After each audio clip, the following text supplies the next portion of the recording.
dunya. Surat Al-Hadid nomor surat 57 ayat 20. I'lamu annamal hayatud dunya la'ibun wa lahwun wa zinah wa tafakhurum bainakum wa takasurun fil amwali wal aulad kamathali ghaisin a'jabal kuffara nabatuhu summa yahiju fatarahu musfarran summa yakunu khutama wa fil akhirati adzabun syadidun wa maghfiratun minallahi wa ridwan wa mal hayatud dunya illa mata'ul ghurur. Ketahuilah bahwa sesungguhnya kehidupan dunia itu hanyalah permainan dan suatu yang melalaikan, perhiasan dan bermegah-megah antara kamu, serta berbangga-bangga tentang banyaknya harta dan anak, seperti hujan yang tanam-tanamannya mengagumkan para petani, kemudian tanaman itu menjadi kering dan kamu lihat warnanya kuning kemudian menjadi hancur. Dan di akhirat nanti ada azab yang keras dan ampunan dari Allah serta keridhoannya. Dan kehidupan dunia ini tidak lain hanyalah kesenangan yang menipu. Ini detail sekali, gamblang sekali penjelasan Allah tentang kesenangan dunia yang menipu.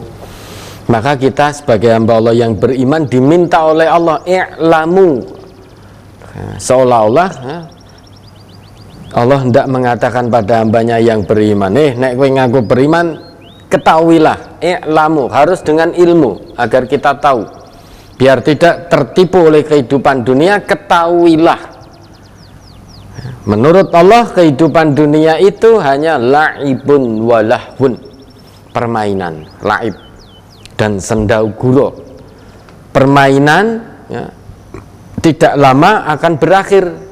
Tidak ada sebuah permainan kok terus main terus, itu tidak ada. Cepat atau lambat permainan itu akan berakhir, cepat atau lambat. Seperti permainan sepak bola kemarin semifinal Indonesia itu lawan Singapura, itu kan sudah berakhir. Nah, pecinta bola orang Indonesia dak dikduk jantungnya, musuh wong songo arep kalah. Musuh wong songo arep kalah, ketinggalan 2-1. Luar biasa kegigihan pemain-pemain Singapura itu. Orang 9 ning iso nyerang terus. Pemain Indonesia banyak yang melakukan kesalahan sendiri, kesalahan-kesalahan yang sangat mendasar. Gol penyamanya saja offset itu, dari Pratama Arhan itu kan, disoting, ditepis kipernya, kemudian jatuh di kaki Pratama Arhan itu, tapi posisinya Pratama Arhan sudah offset. Tapi qadarullah wasitnya tidak melihat, tidak ada VAR, tidak dilihat balik. Kalau dilihat lagi wis rasido loro podo. Di detik-detik akhir injury time Singapura dapat penalti itu. Dapat penalti yang mengambil pemainnya bernama Faris. Kebetulan tidak gol, ke arah kiri kiper ditepis. Musuh wong songo sampai berlelah-lelah. Akhirnya Indonesia di perpanjangan waktu bisa ngegolkan 2 lagi. Qadarullah diberi ujian oleh Allah, lolos ke final. Nggak tahu nanti di final mbuh iki dadine kaya ngopo. Lah itu permainan selesai. Ketika kalah permainan, dalam permainan kalah itu banyak yang kecewa. Bal-balan kalah banyak yang kecewa. Masa kalah dalam urusan ini, urusan akhirat, ternyata banyak manusia yang tidak kecewa, tidak sedih. Padahal sudah tahu bahwa kehidupan dunia itu hanya laksana sebuah permainan. Cepat atau lambat pasti berakhir. Artinya cepat atau lambat kita akan mati. Cepat atau lambat kehidupan dunia ini akan selesai untuk kemudian berpindah ke kehidupan yang sesungguhnya, yaitu kehidupan di kampung akhirat nanti. Wa ma hadhil hayatud dunya illa lahwun wa la'ib wa innad daral akhirah lahiyal hayawanu law kanu ya'lamun. Ya, Al-Ankabut 64 itu. Wa innad daral akhirah lahiyal hayawan law kanu ya'lamun. Dan sesungguhnya kehidupan akhirat itulah yang sesungguhnya, kehidupan yang sesungguhnya. Andai manusia itu mengetahui. Ternyata banyak manusia yang tidak mengetahui kalau kehidupan yang sesungguhnya bukan di dunia ini, melainkan nanti di kampung halaman kita, yaitu kampung akhirat. Semua manusia kampung halamannya sama, asal kita sama dari sana. Nah, dan nanti pasti kita akan berpulang ke sana, entah hari ini, entah esok, entah lusa, entah pekan depan, bulan depan, tahun depan. Yang jelas dan pasti kita akan mudik, akan pulang ke kampung halaman kita. Nah, di kampung akhirat sana adanya hanya surga dan neraka. Ya, sehingga dunia ini laibun, sementara, permainan, dan lahwun, melalaikan, melenakan, melupakan manusia dari kewajibannya kepada Allah, melupakan manusia dari tujuan penciptaan hidupnya. Tujuan Allah menciptakan hidup manusia itu untuk ibadah.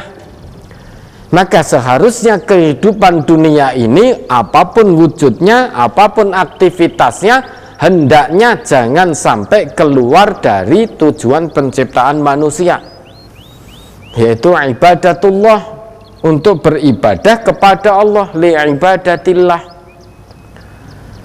Maka gunakan kehidupan dunia ini, semua aktivitasnya ya, untuk beribadah kepada Allah. Namun tidak sedikit di antara manusia, anehnya manusia ini yang juga ngaku sebagai orang Islam, namun banyak yang terperdaya dengan permainan dunia ini, dengan tipu daya manusia dunia ini, sehingga banyak pula orang yang ngaku Islam lalai kewajibannya kepada Allah. Kewajibannya tidak ada yang lain kecuali hanya untuk ibadah kepada Allah. Entah sholatnya, entah nusuknya, entah aktivitas hidupnya, apapun itu, bahkan sampai matinya, itu kewajiban manusia kepada Allah untuk ibadah. Itu tujuan diciptakannya manusia ya. Di samping itu, dunia ini zinah, perhiasan. Memang tampak menyenangkan yang namanya perhiasan, tampak menyenangkan. Siapa yang tidak tertarik tatkala mata memandang pada gemerlapnya perhiasan yang berkilau, indah, rupawan, menawan. Secara kasat mata banyak manusia yang tertarik dengan itu, tetapi jangan tertipu. Perhiasannya itu menipu. Maka jangan fokuskan hidup untuk dunia ini. Tujuan hidup kita akhirat. Jangan puas hanya hidup di dunia. Ingat, akan ada kehidupan yang sesungguhnya, yaitu di kampung akhirat. Maka fokus hidup kita untuk akhirat, bukan untuk dunia ini. Jangan terlena dengan gemerlapnya dunia. Samping itu, watafakhurum bainakum, saling berbangga. Dunia ini tempat saling berbangga, satu dengan yang lain, saling menyombongkan dirinya masing-masing. Yang punya kedudukan berbangga, sombong dengan kedudukannya, memandang rendah orang yang tidak punya kedudukan. Pimpinan perusahaan sombong, merasa bos. Yang punya harta, kekayaan, sombong dengan hartanya, melihat orang lain dengan sebelah mata. Yang punya mobil mewah sombong dengan mobilnya, melihat orang yang mobilnya biasa dengan memicingkan sebelah mata. Itu tempat dunia. Samping itu, wataka surun fil amwali wal aulad, saling berbangga dalam banyaknya harta, saling berbangga dalam banyaknya harta. Oh, aku wong sugih. Wong sugih harus mendapat prioritas. Orang kaya harus mendapat prioritas, harus didahulukan. Berjalan di jalan raya harus mendapat prioritas. Orang kaya membanggakan anak keturunannya. Kalau dulu banyak-banyakan, kalau sekarang tidak. Ya, sekarang membanggakan kesuksesan anaknya dalam hal dunia.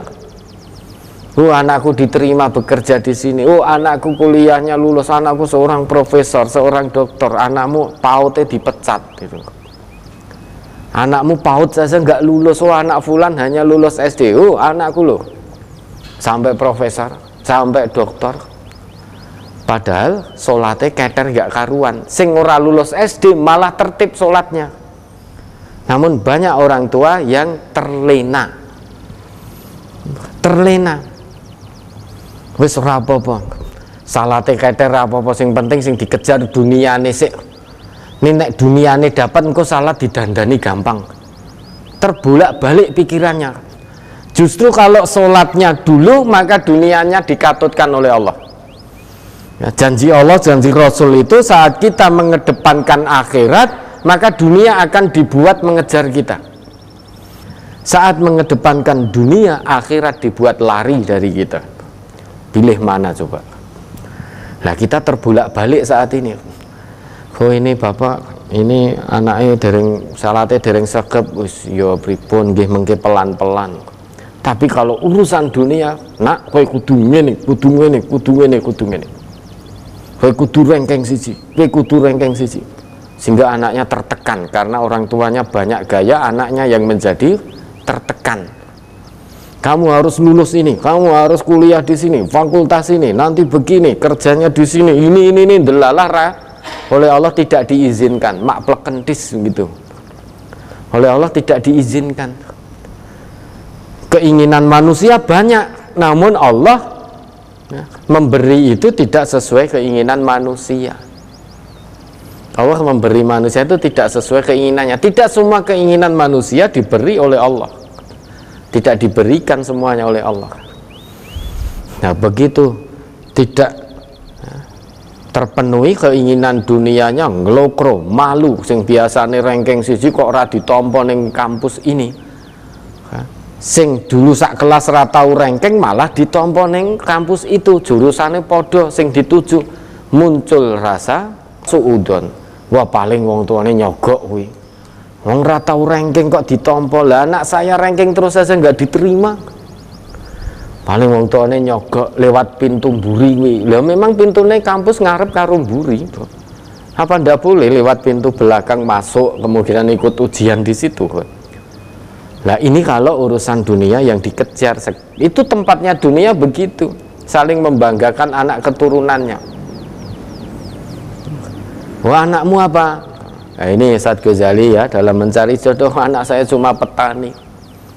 Petani ora level lagi petani gini. Harusnya yang nanti menjadi istri atau suami anak saya yang pendidikannya ini, SSS ini. Kalau tidak itu yang penghasilannya segini, yang anunya segini, yang anunya segini. Lah niki ning enten ada pendidikannya tinggi, penghasilannya besar, tapi agamanya tidak bagus itu, masih pergaulan bebas, masih ini, oh enggak apa-apa, masalah agama nanti mengikuti, dididik, dibina. Padahal yang namanya kita mencarikan jodoh itu ketentuan dari Rasul, yang terakhir itu ditutup walidiniha, agamanya, wahfat bidatidin taribat yadak, yang tidak boleh terlepas adalah agamanya. Kita pegang teguh agamanya, niscaya akan beruntung dunia akhirat. Nggak cantik ya boleh, nggak kaya boleh, bukan keturunan bangsawan, bukan keturunan pejabat, tidak keturunan wong sugih boleh. Yang tidak boleh hilang agamanya. Syukur-syukur ya sugih, ya ayu, keturunan baik-baik, dan agamanya baik. Namun kalau tidak bisa, ditutup hadis itu oleh Nabi, walidiniha fatfar bidatidin taribat yadak. Pegang teguh agamanya, karena kamu pegang teguh agamanya, kebaikan dunia akhirat sudah Allah siapkan. Boleh tidak cantik, boleh tidak ganteng, boleh tidak kaya, boleh bukan keturunan orang kaya, bukan keturunan pejabat, boleh bukan keturunan orang yang satu profesi, namun asal agamanya baik, ketundukan patuhan kepada Allah kafah, totalitas, maka itu yang dipegang. Itu janji Nabi. Nah, namun kita saat ini banyak orang Islam wis ora percaya harus janji Nabi meneh. Ya, yang dipandang itu putrane jenengan pinten blonjone. Saged ngopeni anak kula mboten. Loh, yang ngopeni itu Gusti Allah kok. Yang maha kaya itu Allah. Tapi kita meski ngaji, Tetap nyari mantu itu ya wis ngono kuwi angel. Lah ini agamanya bagus ning kerjaannya tani, walah petani. Nah kula riyen nggih tani mosok entuk mantu tani. Apa ora oleh meningkat sithik. Petani awan kepanasan, udan-kudanan. Tapi niki taat betul kepada Allah, agamanya bagus, insya Allah soleh. Kalau agama itu kan nanti bisa kita bina, kita didik, kita bina. Jadi lebih mengedepankan duniawi daripada ukhrawinya, nilai ukhrawinya. Itu yang terjadi. Nggih napa? Nggih, Ustaz Ghazali. Pusing beliau numpuk data ini. Karena satu dengan yang lain goleki angel-angel tenan dah. Goleki angel, mungkin ada yang golek kriteria malaikat barang gitu mungkin. Ya kan, yang ganteng, sugih, keturunan wong sugih, keturunan pejabat, blonjone akeh, agamane apik ngono. Wes. Makanya ya kita tidak banyak di antara kita yang saat ini tidak percaya dengan janji Nabi. Apa ndak boleh milih yang cantik? Boleh. Tetapi itu bukan pilihan utama. Yang utama agamanya. Cantik itu kan relatif. Menurut fulan cantik, menurut fulan yang lain tidak cantik. Menurut fulan ini, fulanah ini ganteng, menurut fulanah tidak ganteng. Itu relatif. Ya, itu tempat dunia yang seperti itu. Meski kita tahu tempatnya seperti itu menyenangkan, kama sali ghaisin a'jabal kuffar nabatuhu. Dunia yang tadi disebutkan, dijelaskan oleh Allah tadi, tetek bengeknya itu memang tampak menyenangkan. Diibaratkan oleh Allah, kenikmatan dunia itu laksana hujan. Ya. Hujan dari langit turun kemudian menyuburkan tanaman, tanaman itu menyenangkan petani. Kama sali ghaisin. Kenapa bukan kama sali matorin? Namun kama sali ghaisin. Bukan kama sali matorin. Mator dan ghais kalau diterjemahkan ke dalam bahasa Indonesia sama artinya, yaitu hujan. Namun mator itu hujan yang membawa bencana. Kalau ghais itu hujan yang membawa rahmat, membawa berkah. Kalau dalam ayat ini disebut kama sali matorin a'jabal kuffar, ya tidak mungkin tanaman-tanaman akan tumbuh wong yang turun hujan yang disebut mator. Karena mator itu hujan yang turun dengan membawa bencana, itu namanya mator. Kalau ghais itu hujan yang penuh rahmat, penuh berkah, maka tumbuh suburlah tanaman-tanaman karena terkena air hujan yang berupa ghais itu. Nah, itu tampak menyenangkan saat subur begitu, para petani senang. Namun ingat, hijau royo-royonya, suburnya tanaman itu tidak abadi. Kesenangan dunia juga tidak abadi. Kalau tanaman yang hijau royo-royo pada akhirnya nanti summaya hijau, dia akan kering. Fatarahu musfarran, setelah kering kita lihat menguning. Summayakunu hutama, setelah menguning dia akan hancur diterbangkan oleh angin. Maka begitu pula kenikmatan duniawi. Pertama tampak menyenangkan, anak sukses meski tidak takwa kepada Allah, tampak menyenangkan, harta tampak menyenangkan. Tapi lama-lama itu nanti akan habis. Anak yang sukses, ya lama-lama anak akan mati. Kita pun juga akan mati. Harta yang banyak lama-lama juga akan musnah. Baik harta kita, harta anak kita, semuanya akan musnah. Sebagaimana tanaman yang menyenangkan petani tadi, awalnya tampak subur, panen ini itu, menghijau royo-royo, sedap dipandang mata. Namun ingat, suburnya itu tidak kekal abadi, nanti akan kering. Setelah kering akan nguning, setelah nguning hancur diterbangkan oleh angin tanpa bekas. Itu gambarannya. Dan wa fil akhirati adzabun syadidu wa maghfiratum minallahi wa ridwan. Kita dijelaskan oleh Allah diberi pilihan oleh Allah. Kalau dunia seperti ini nanti selesai, sebagaimana tanaman yang kering hancur, kemudian kehidupan dunia selesai, maka tinggal yang ada kehidupan akhirat. Wa fil akhirati adzabun syadid wa maghfiratum minallahi wa ridwan. Kalau kehidupan sudah hancur, sudah binasa, sudah selesai, maka tinggal yang ada kehidupan akhirat. Itulah kehidupan sesungguhnya. Sedang di akhirat itu ada azab yang syadid, azab yang keras. Namun di akhirat juga ada maghfiratum minallahi wa ridwan, ampunan dari Allah dan keridhaan dari Allah. Pilih mana? Pilih siksaan keras saat kita pulang kampung nanti di akhirat, atau pilih ampunan dari Allah dan keridhaan dari Allah? Tentukan dari sekarang, titi jalan menuju itu.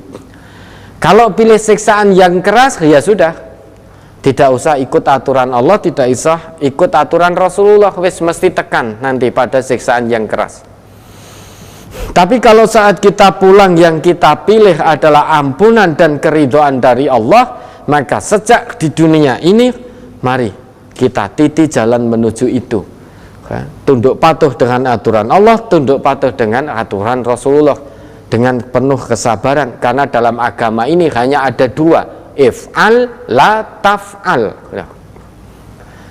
Agama ini hanya ada dua, if'al, yang kedua la taf'al.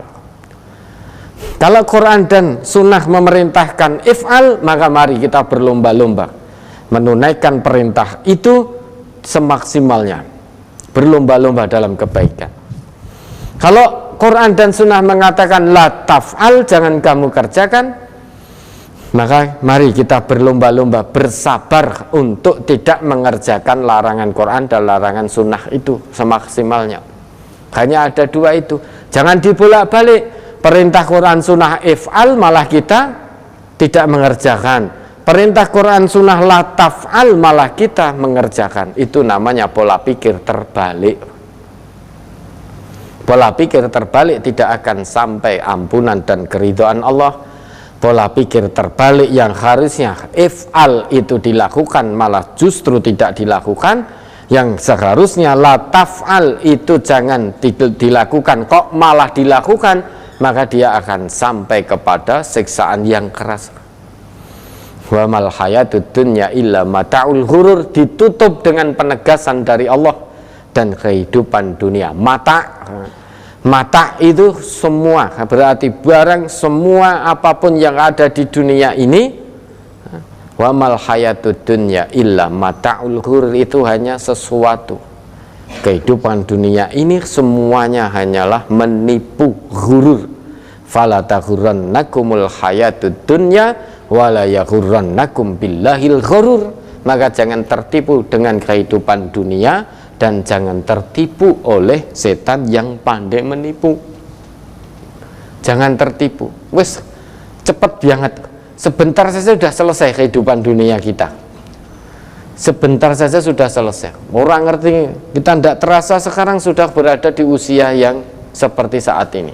Koyo-koyone lagi wingi di 6. Ternyata sudah ada yang usia kepala 4, kepala 5, kepala 6, kepala 7. Rasa-rasanya baru kemarin SD, baru kemarin SMP. Tidak terasa. Ini berlalu begitu cepat. Karena yang paling dekat dengan manusia adalah kematian. Karena itu paling dekat dan melenakan, maka tidak terasa. Waktu yang kita jalani sejak kecil sampai sekarang dewasa tua ini ya ora krasa, koyone lagi wingi. Ini menipu. Ya, ini mudah-mudahan bisa menjadi pelajaran buat kita bersama, reminder buat kita, pengingat buat kita bahwa kehidupan dunia ini semuanya menipu, akan selesai kehidupan dunia. Maka hidup di dunia ini fokus tujuannya adalah akhirat.